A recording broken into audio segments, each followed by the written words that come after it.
left in this period. Glad you could join us here, a little major series lacrosse on your Friday night. Lakers pick it up there and a quick goal right off the bat. And it's Holden Cantoni, a shot that fooled Rose, and just 34 seconds into this one, the Lakers are up 1-0. That's another offensive power that the Lakers were without on Tuesday. Number 99, Holden Cantoni, one of the hardest shots in the league. The rookie Junior A standout has just been on fire this year in his first full season with the senior Lakers, and he showed you why there. First shot going by Nick Rose. Fooled him a little bit. Rose did get a piece of it, as you see. A turnover there, immediately going the other way. Coming in now is Edwards, and Damon Edwards goes far side on Vince, and we have ourselves a 1-1 game. Edwards, who missed a bit of the season with an injury, shows that he is back and healthy at 100%, using his speed on transition.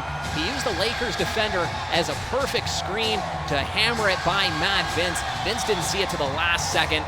The man-up situation, back pass right into the slot there, and Vitarelli went around the back himself and just missed. Jones thought about shooting, now he does, and he scores. Number 16, Jones, a great fake, and he put that one in behind Rose. It's 2-1 on the power play. And here we go, Stainhouse and Edwards having some words after the whistle. And now it's the goal scorer for the Rock, Damon Edwards. Wants to try it again, and he scores! Same spot, this time he goes short side, and we're all tied up at 2. Another huge goal by Damon Edwards, once again off transition. Couple bodies in front of Matt Vince, and it looked like the ball might have been deflected ever so slightly into the intermission, and the referees have a little chat that, hey boys, playoff lacrosse, let's keep the whistles tucked away for most of it. Robert Hope here in the box. One shot, 1 second left, and Jeremy Noble makes it count as the buzzer expires. Talk about having an impact, a power play goal, and yes, it will count for Noble. It's 3-2 Rock. That's as close as you get, just 5 seconds into the man advantage. A hopper over top of the shoulder of Matt Vince, who is still looking towards the referee's penalty box there to see, and they're not going to call that back. There is no review. The call on the floor was a goal, so that will obviously stand, but wow, what a way to end that period. All the momentum with the Oakville Rock now. All the action live from the Toronto Rock Athletic Center in Oakville, and once again a big shout out to our Peterborough fans, and they'll like that. Number 27, Josh Courier puts that one in, so just 28 seconds into this one, the Lakers are back on even terms. I said it was a momentum swing for Oakville. Well, that momentum right back to the Lakers. They certainly depleted any momentum that was created with that goal in the final second of the first by Oakville. 28 seconds into the middle frame. That is absolutely huge, and a great play on the right side, which hasn't scored too many goals this series. They finally get one there past the Oakville Rock defense. They're a great passing sequence. They just couldn't get a shot off. Lakers another chance here on offense. Driving in, scores. What a goal. Chad Culp put that one up on the highlight reel, and Peterborough, second goal in this period. They're up 4-3. Big goal for Culp after the Lakers, I won't say blew an opportunity earlier, but that last passing sequence when they had Rose down and out and couldn't score, that was a perfect opportunity for Jones, and that time Rose had it tracked all the way. Brandon Slade works back to Berg, scores! Leading goal scorer in the regular season, and he's got one here, and it's all tied up at 4. It's a seesaw battle. Great shot from Wes Berg. Hostrauser. Billy Hostrauser to the bench, and a shot that goes top corner. Jeremy Noble, could you put it any better than that? 5-4, Rock on top. Not sure how Noble even saw a hole over Vince's shoulder there. Vince was stood straight up in the net. From this angle, you couldn't see anything, and Noble, though, saw that opening far side cannon. Great swat by Gillies as Courier was trying another one of his famous circus moves that usually work. Disnew scores. That one had some spin on it. That looked to be going wide. We had a perfect view. That curled in at 6-4. Away from Hope. LeBlanc spins away. He wants to shoot. Lets it go. Vince makes this. No, he doesn't. It trickled in. Vince got a piece of it, but the captain for Oakville has got the Rock up to 7-4. And you see there why LeBlanc is one of the smartest lacrosse players. He fed into Hope and Stephen Hoare, both defenders. Prashna Quaddy, Scott Arnold, and myself, Matt Cullen. Thanks so much for joining us, and it's been a fun one. And Scotty, my bet is the fun's just getting started, and it continues for Oakville. Unbelievable, their 5th straight goal, and it's Westberg. Certainly not Matt Vince's fault, but Evan Kirk getting ready. I was just going to say, you've got to get Kirky in there because they are just shell-shocking Matt Vince. Lakers defense is allowing a lot of shots. Waiting out at center was Chad Tutton. Works his way in, spins once and spins again, and he scores! Single-handedly doing it himself, Mr. Tutton, and now it's 8-5. And you might see Matt Vince go back in, and here he goes. They just needed him to kind of regroup and get a breather. You see this a lot in lacrosse. You don't see it in other sports. Once you pull your goalie, it's done in other sports. But here, sometimes you just want to talk to a guy or just let him get his composure. Watching Vitarelli in tight. Now they move it around. 10 on this clock. Shot there and a goal. Stainhouse brings the Lakers now back to within 2. It's all of a sudden 8-6.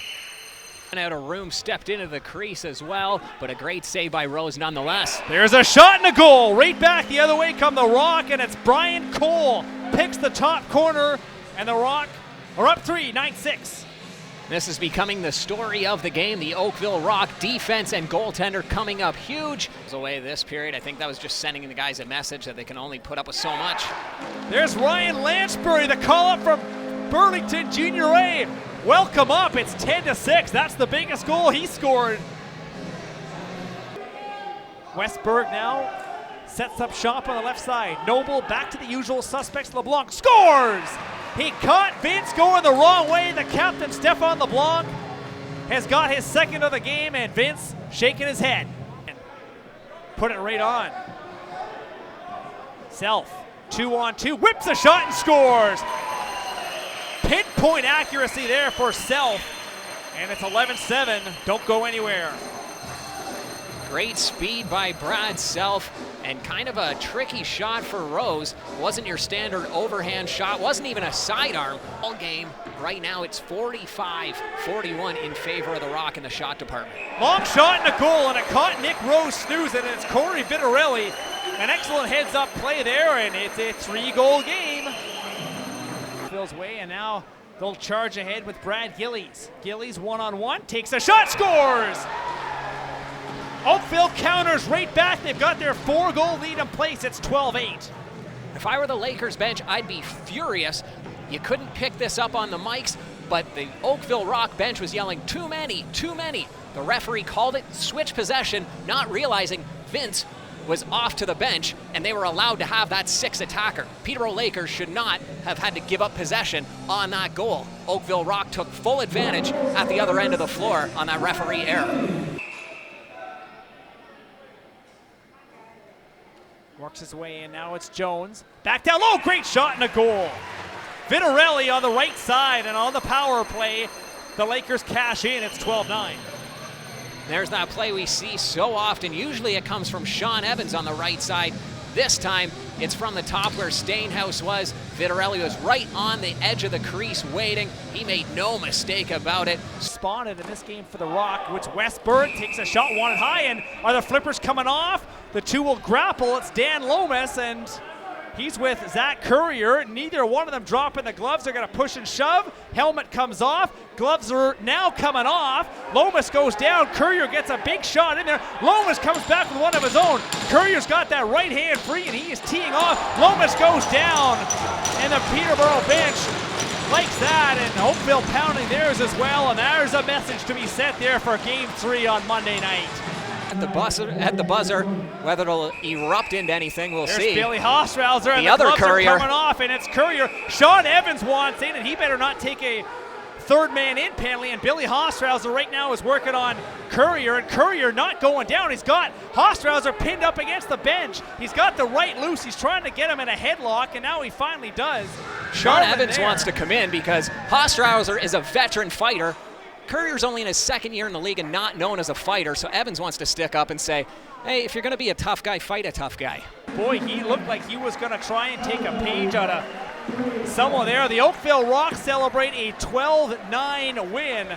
They outshoot the Peterborough Lakers, and they also beat them on the scoreboard, 52-48, the final shots. And Scotty, Game 3, it's going to be a barn burner. Game 3 is going to be huge, and that was Steve Fryer was actually in net for that last shot. I think Matt Sawyer said, hey, Evans has the ball, let's protect Rose's throat, and so they put Fryer, who hadn't been in the entire game, in to stop that last shot. But this sets the tone for, we knew it was going to be a good series, but this just solidifies it. A lot of fans thought the Lakers were going to walk all over them because of that 33-1 record going into this game.